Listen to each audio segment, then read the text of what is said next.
Hello, I am Deepak Saxena, founder of the School of Writing, Publishing and Marketing. इस forum का उद्देश्य है कि राइटर, प्रोड्यूसर और पब्लिशर ये सारे जो कविता लिखना चाहते हैं, नाटककार बनना चाहते हैं, इन सब लेखकों को प्रोत्साहन मिले और यही अपना उद्देश्य है। और इस उद्देश्य में हम काफ़ी हद तक सफल भी हुए हैं और कई लेखक हम लोगों से मिले हैं और हमसे जुड़े हैं। आगे किताब छप भी रही है उनकी। तो ये हमारा उद्देश्य है। और जैसा कि हम हर शनिवार को एक वीडियो पेश करते हैं जिसमें कि सब्सक्राइबर की पसंद के हिसाब से कोई टॉपिक पर डिस्कस करते हैं, इस पर भी आप लिख सकते हैं और हमारा सहयोग ले सकते हैं। हम ISBN भी आपको लाकर देंगे, आपके नाम से किताब छपेगी, ई-बुक भी दे सकते हैं। जैसा कुछ आप चाहते हैं वैसा किया जाएगा और ये एक पेड सर्विस है। अब हम आज के टॉपिक की बात करते हैं। आज का टॉपिक है पिछली बार का उत्तरार्ध, यानी सिनेमा गदर उत्तरार्ध। अब सिनेमा गदर शीर्षक दिया है और अभी आपने देखा होगा कि गदर एक प्रेम कथा का नया सीक्वल गदर 2 बहुत बहुत ज़्यादा मकबूल हुआ। ये फिल्म 500 करोड़ के क्लब में आ चुकी है और इस वर्ष की ब्लॉकबस्टर है। इसके पहले हम फेल्योर की भी बात करें। भारतीय फिल्म इतिहास में फिल्म फ्लॉप होना कोई बड़ी बात नहीं है और होता ही रहती है। और सबसे ज़्यादा फिल्में अगर किसी की फ्लॉप हुई हैं उसके बाद भी उनकी नई फिल्म आती रही हैं, वो है मिथुन चक्रवर्ती।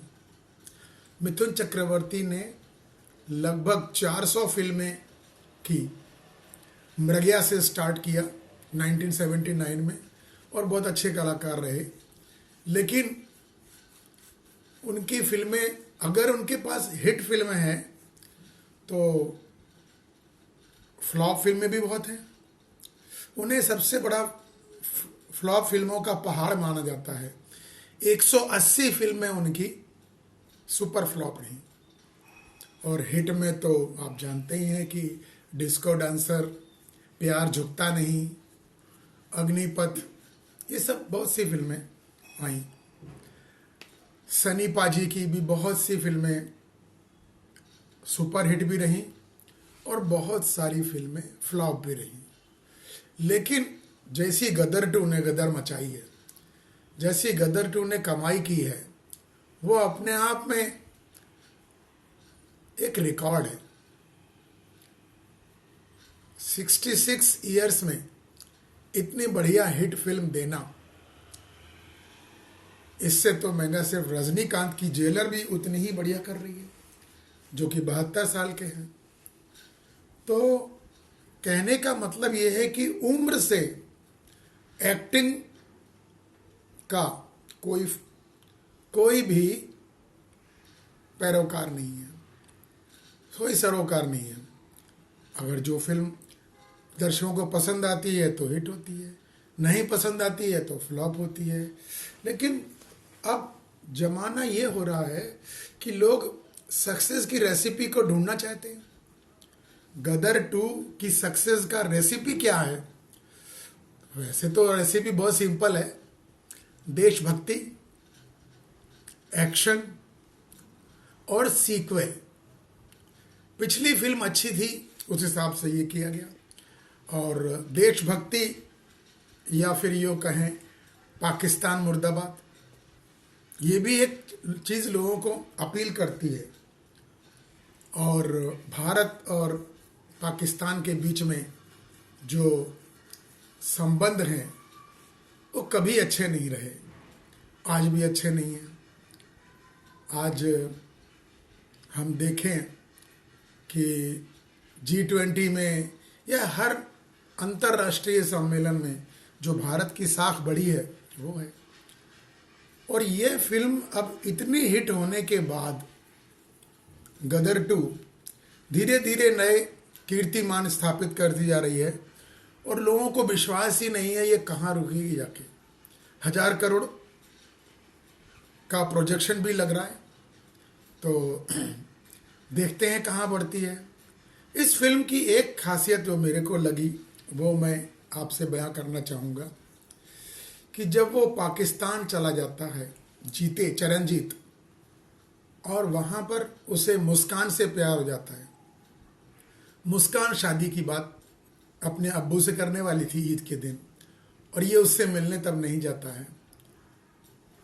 उसको ये मुस्कान को वो झूठ नहीं बोल पाता है कि मैं मुसलमान नहीं हूँ। जब मुस्कान मिलने आती है तो वो उसे स्पष्ट बता देता है कि वो हिंदुस्तान से आया हुआ अपने पिता को ढूंढने के लिए आया हुआ व्यक्ति है और मुसलमान नहीं है, और तुम्हारे देश का तो दुश्मन ही कहलाएगा, लेकिन अगर फिर भी तुम मुझे प्रेम करती हो तो आपकी मर्जी है। और इसका मतलब इट इज अगेंस्ट खुफिया तंत्र या जो भी है, जो भी, लेकिन वो तो अपने पिता को लेने ही आया था। तो ये अगर कई लोग लव जिहाद से इसको जोड़ते हैं, अगर वो झूठ बोलता तो लव जिहाद होता, लेकिन उसने सच्चाई बताई और उस सच्चाई से मुस्कान के माँ बाप भी प्रभावित होते हैं। दूसरी अच्छी बात यह है कि पाकिस्तान की एक लेडी उसे खाना खाने को देती है, तो जाते समय चरणजीत बोलता है थैंक यू मासी, तो बोलती मासी, कहते हाँ पाकिस्तान तो मेरा ननिहाल है। अब कितना बड़ा संदेश है इसमें। इतना कुछ होने के बावजूद भी वो वहां की महिला को अपनी मौसी बोलता है, पाकिस्तान का अपना ननिहाल मानता है। और ये बात सिर्फ कहने की नहीं है, सच्चाई है। भारत के लोग पाकिस्तान के लोगों को पसंद करते हैं, लेकिन उनकी जो एंटी इंडियन एक्टिविटीज़ हैं उसको पसंद नहीं किया जाता है। और वो रोल मनीष वाधवा ने बहुत ही शानदार निभाया है। उसको देख के लगा है कि मनीष वाधवा तो रियल लगता है, कि मतलब अमरीश पुरी की कमी नहीं खली। जबकि लोग कहेंगे अमरीश पुरी तो अमरीश पुरी है, बात सही है, लेकिन मनीष वाधवा ने बहुत ही ईमानदार कोशिश की और विलन का रोल बहुत अच्छा किया। और एक और इम्पॉर्टेंट चीज़ ये है कि पिछली फिल्म में, पिछली गदर एक प्रेम कथा में हैंड पाइप को उखाड़ के उसने जो बवंडर मचाया था, इस बार हैंड पाइप की ओर सिर्फ देखा है और पाकिस्तान की पब्लिक भागने लगती है। उनको याद, मतलब ये दिखाया गया सिंबॉलिक कि उनको याद आ गया ये उखाड़ लेगा हैंड पाइप और उससे पिटाई करेगा, लेकिन उसने हथौड़े से पिटाई की है। अनिल शर्मा जी बहुत ज़्यादा कृतज्ञ हैं सनी पाजी के। सनी पाजी भी कृतज्ञ हैं पब्लिक के, क्योंकि पब्लिक ने उनको वो मुकाम तक पहुंचाया जिसको आज तक उन्हें नहीं मिला था। इसका सीधा सीधा संदेश ये है, कर्म करते रहिए, फल जब मिलेगा तो मिलेगा, नहीं मिलेगा तो निराश मत होइए। अब सनी पाजी ने तो यमला पगला दीवाना जैसी फिल्में भी की हैं, इंडियन भी की है, बॉर्डर भी की है। अब बार बार ये फ्यूचर की बात ये आ रही है कि क्या दामिनी 2 बनेगी, 2.5 किलो का हाथ, या बॉर्डर 2 बनेगी, या फिर जिद्दी 2 बनेगी। जिद्दी भी एक बहुत बड़ी एक्शन पैक्ड फिल्म थी जिसमें सनी पाजी की आवाज़ का जादू है। लोग बोलते घायल 2 बनेगी। अब ये सब क्या बनना है ये तो भविष्य गर्भ में छुपा है। वैसे ये सब डिपेंड करेगा प्रोड्यूसर कितना रिस्क लेते हैं, क्योंकि जेपी दत्ता एक बड़े प्रोड्यूसर हैं, बॉर्डर टू ला सकते हैं। और जो गदर का जो एस्टीमेट था वो तो 80 करोड़ में बन गई थी, लेकिन अब जो भी सीक्वल बनेगा मुझे लगता नहीं कि 50 करोड़ से कम तो सनी पाजी भी अपनी फीस मांगेंगे। तो कुल मिलाकर सिनेमा हॉल पे जो नई घटनाएं आई हैं, नए नए दर्शक जुड़े हैं और वही फ्रीक आउट कस्टमर मॉल के ऐसे संभ्रांत नहीं है।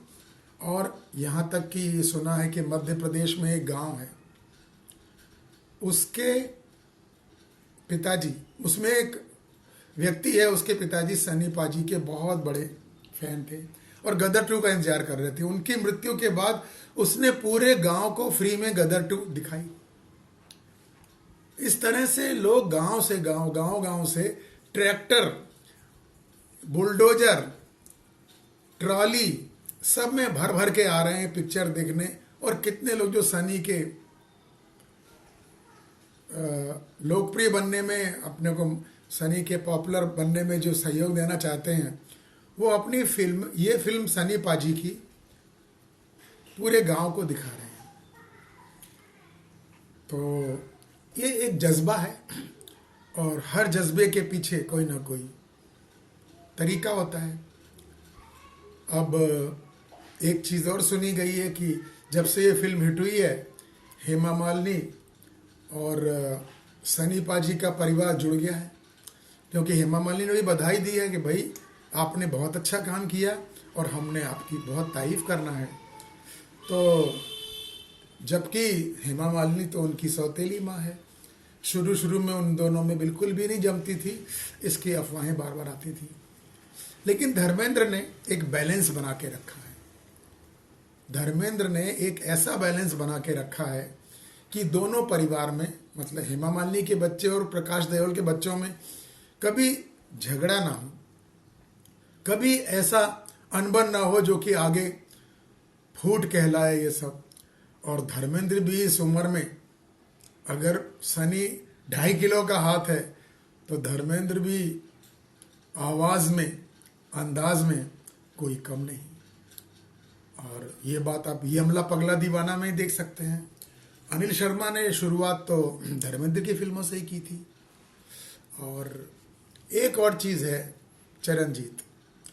चरणजीत अनिल शर्मा का बेटा उत्कर्ष शर्मा है और उसने इतनी उम्दा एक्टिंग की है, इतना डूब कर रोल किया है कि अनिल शर्मा जी जो बाहर से किसी आर्टिस्ट को लाने की सोच रहे थे, उसको गलत साबित कर दिया। तो जबकि उत्कर्ष शर्मा की माँ नहीं चाहती थी कि ये फिल्मों में काम करे, इंजीनियर बने, डॉक्टर बने, क्योंकि उनकी साइंस और मैथ्स काफ़ी अच्छी है। लेकिन फिर भी, और चरणजीत ने जब काम किया तो डांस वांस कहीं से ये नहीं लगा को नौसिखिया है। सनी जी के साथ में बराबर ट्यूनिंग दिखी और उस ट्यूनिंग को देखते हुए ये कह सकते हैं कि आदमी मेहनत करे, दिल लगा कर करे, लगन से करे, तो वाकई बहुत कुछ किया जा सकता है और बहुत कुछ करके दिखाया। अब फ्यूचर की तरफ ध्यान दें भविष्य में, तो मल्टीप्लेक्स के साथ साथ अभी छोटे सिंगल स्क्रीन सिनेमा भी आने लगे हैं और लोग अब पब्लिक को ध्यान देते हैं। अब प्रोड्यूसर को पब्लिक को ध्यान देना पड़ेगा। एंटी हिंदू सेंटीमेंट, एंटी सनातनी और ये सब चीज़ें अब नहीं चलेंगी। अभी कोई भी क्रिटिक ये सब सुनने को तैयार नहीं है। और नहीं तो बहुत से वक्त क्या, उसके पास तो एक ही हथियार है, फिल्म फ्लॉप हो जाएगी। और आज के दिन सोशल मीडिया के बहाने उनके पास सब पता है आपने फिल्म में क्या रखा है। अब पठान तो गई बात हो गई, तो इसलिए खैर आज के एपिसोड में इतना ही। और आप भी कोई अच्छी कहानी लिखना चाहते हैं, नॉवल लिखना चाहते हैं, कविता लिखना चाहते हैं, नाटक लिखना चाहते हैं, हमसे संपर्क करें। हमारा फ़ोन नंबर है 8128693378। रिपीट करता हूँ 8128693378। और ईमेल है deepak.d18@yahoo.co.in, deepakd18@yahoo.co.in। आप संपर्क अवश्य करें। और इस वीडियो में अगर कुछ आपको सच्चाई लगे, कुछ स्पष्टता लगे, प्रेम भाव जगे, तो चैनल सब्सक्राइब जरूर कीजिएगा। ये मेरी आपसे रिक्वेस्ट है। ओके, शब बखैर, धन्यवाद, जय श्री राम।